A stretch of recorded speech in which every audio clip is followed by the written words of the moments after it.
বাবা,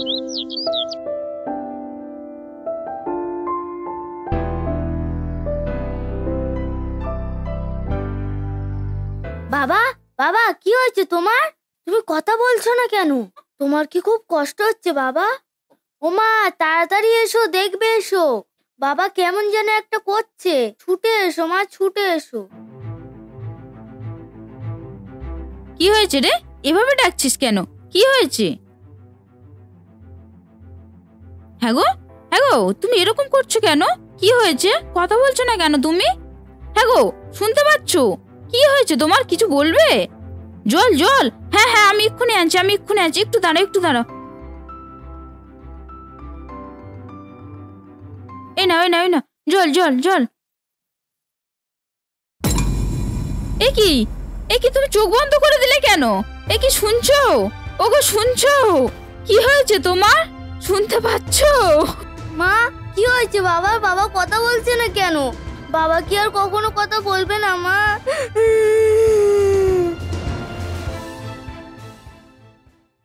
ছোট্ট মেয়েটির বয়স ছিল মাত্র 4 বছর।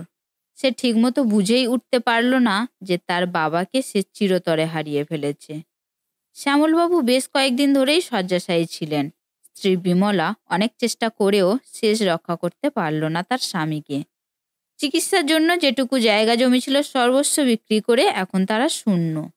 লোকে বলে, যার স্বামী নেই তার এই পৃথিবীতে কেউ নেই। এ কথাটা অক্ষরে অক্ষরে মিলে যাচ্ছিল বিমলার জীবনের সাথে। মেয়েকে নিয়ে একা এই ছোট্ট ঘরে অতি কষ্টে দিন কাটছিল তাদের।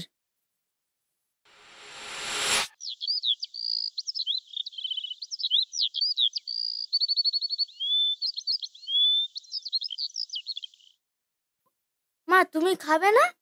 না মা, তুই তাড়াতাড়ি খেয়ে নে। তোকে স্কুলে যেতে হবে। তোকে স্কুলে পৌঁছে দিয়েই আমি কাজে বেরোবো। তুমি আবার কি কাজ করবে মা? কাজ কাজ তো করতে হবে রে মা। আমি দুটো বাড়িতে কাজ ধরেছি, বাসন মাজা, রান্না করা, ঘর মোছা। তুই স্কুল থেকে এসে আবার খেয়ে নিবি। আমার আসতে হয়তো সন্ধে হয়ে যাবে রে। আমি এসে তোকে পড়তে বসাবো, কেমন? একটা কথা ভালো করে মনে রাখ সুমনা, পড়াশোনাটা তোকে কিন্তু মন দিয়ে করতে হবে। কারণ তোর বাবার একমাত্র স্বপ্ন ছিল তোকে স্কুল শিক্ষিকা বানানো। আর তোর বাবার সেই স্বপ্নটা তোকে পূরণ করতে হবে রে মা। তুই পারবি তো? হ্যাঁ মা, আমি পারবো। আমাকে পারতেই হবে। কিন্তু মা, অনেক দূর পড়াশোনা করতে গেলে তো অনেক টাকা লাগে। তুমি এত টাকা কোথায় পাবে? সেসব নিয়ে তোকে চিন্তা করতে হবে না রে মা। আমি আছি তো। তোর মা থাকতে তোর পড়াশোনা কিছুতেই বন্ধ হবে না। তুই শুধু মন দিয়ে পড়াশোনা কর, বুঝলি? হ্যাঁ মা। ঠিক আছে, চল আগে তোকে স্কুলে দিয়ে আসি।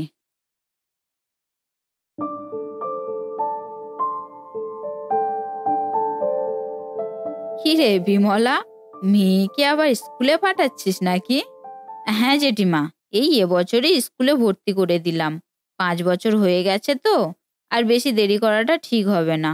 সে কি রে, এমনিতেই তোদের খাওয়া জোটে না, তার ওপর মেয়েকে পড়াশোনা করাবি? জানিস একটা বাচ্চাকে পড়াশোনা করাতে কত খরচ লাগে? জানি জেঠিমা, আমি চেষ্টা করব আমার সবকিছু দিয়েই ওকে পড়াশোনা শেখানোর। ওর পড়াশোনা আমি কিছুতেই বন্ধ হতে দেব না। মুখে অনেক কিছু বলা যায় রে। কত ভালো ভালো ঘরের ছেলেমেয়েরা টাকার অভাবে পড়াশোনা করতে পারে না, আর তুই তো সামান্য। প্রাইমারি স্কুলের গণ্ডিটা পার করতে পারলেই হয়। দেখি না কি করতে পারি। আমার মেয়ের স্কুলে দেরি হয়ে যাচ্ছে গো জেঠিমা, আমি এখন আসি।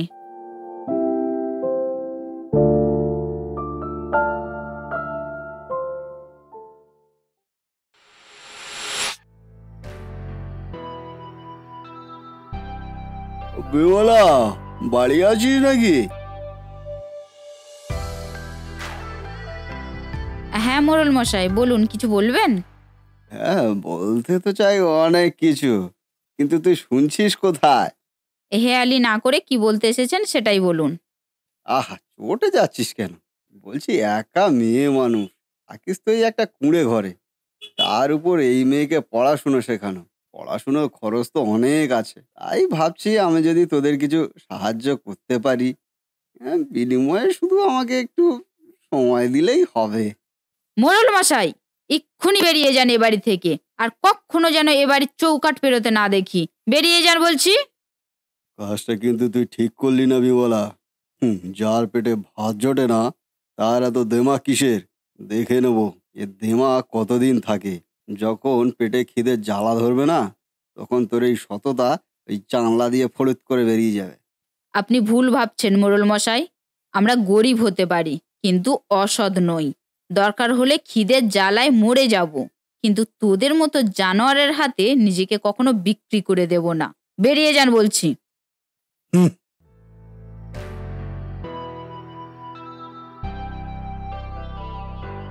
মা, উনি কে?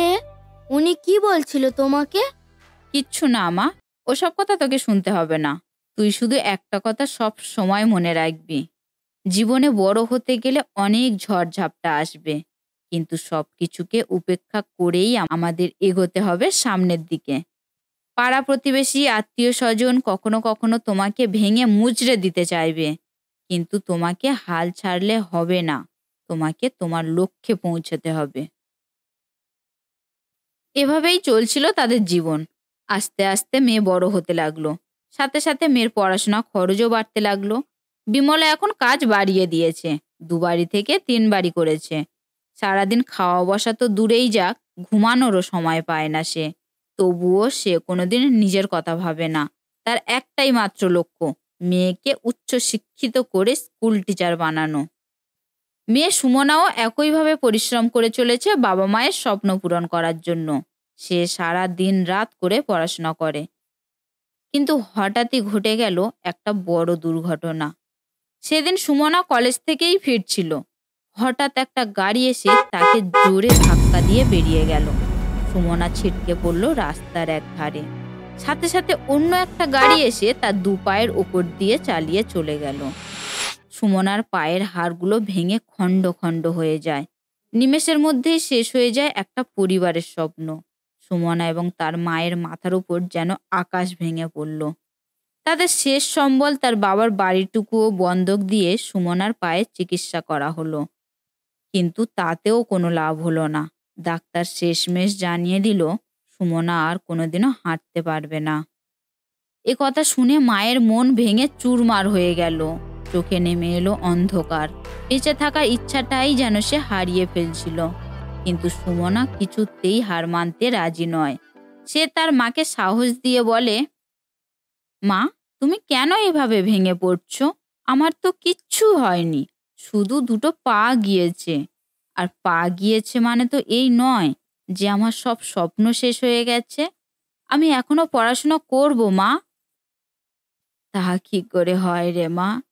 এভাবে কি আর পড়াশোনা করা যায়? এতে তো শরীর খারাপ আরো বাড়বে।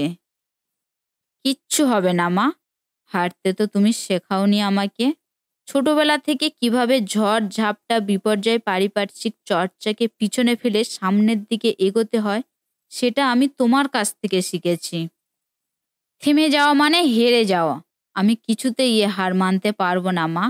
বাবার স্বপ্ন, তোমার স্বপ্ন আমি এভাবে ধূলিসাৎ হতে দিতে পারবো না। তুমি শুধু আমাকে আশীর্বাদ করো মা, আমি যেন এ যুদ্ধে জয়ী হতে পারি। তুই পারবি মা, তুই আমাদের সব স্বপ্ন পূরণ করতে পারবি। আমি তোর মধ্যে আবার নতুন করে জ্বলে ওঠার সে আগুনটা দেখতে পাচ্ছি।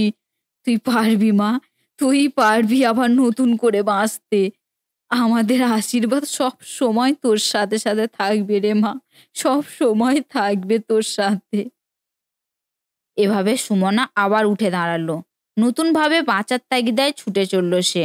সুমনার এই উদ্যোগে তার পারিপার্শ্বিক লোকজন অবাক দৃষ্টিতে তাকিয়ে রইল তার দিকে। কেউ কেউ বাহবা দিতে লাগলো। অবশেষে সুমনা তার কঠিন জীবন যুদ্ধে জিদ নিয়ে ফিরল। দিনটি ছিল 5ই জানুয়ারি। নতুন বছরের সাথে সাথে সুমনার জীবনেও ফুটে উঠল এক উজ্জ্বল জ্যোতিষ্ক। একটি সরকারি হাই স্কুলের টিচার হিসাবে নিযুক্ত হলো সুমনা। সুমনার এই জয়ে মা আনন্দে আত্মহারা হয়ে উঠল। মেয়েকে জড়িয়ে ধরে অঝরে কেঁদে ফেললেন বিমলা দেবী। এ কান্না একটা মায়ের বুক থেকে পাথর সরে যাওয়ার কান্না, যা কখনো ভাষায় প্রকাশ করা যায় না। সুমনা দেখিয়ে দিল শুধুমাত্র মনের জোরে একটা মেয়ে কি কি করতে পারে। সুমনার এই জয়লাভে যেন স্বর্গ থেকে তার বাবা চিৎকার করে সবাইকে বলছে, দেখো দেখো, আমার মেয়ে পেরেছে, আমার মেয়েই পেরেছে আমাদের সব স্বপ্ন পূরণ করতে। এটা আমার মেয়ে, আমার মেয়ে আমাদের গর্ব, আমাদের অহংকার।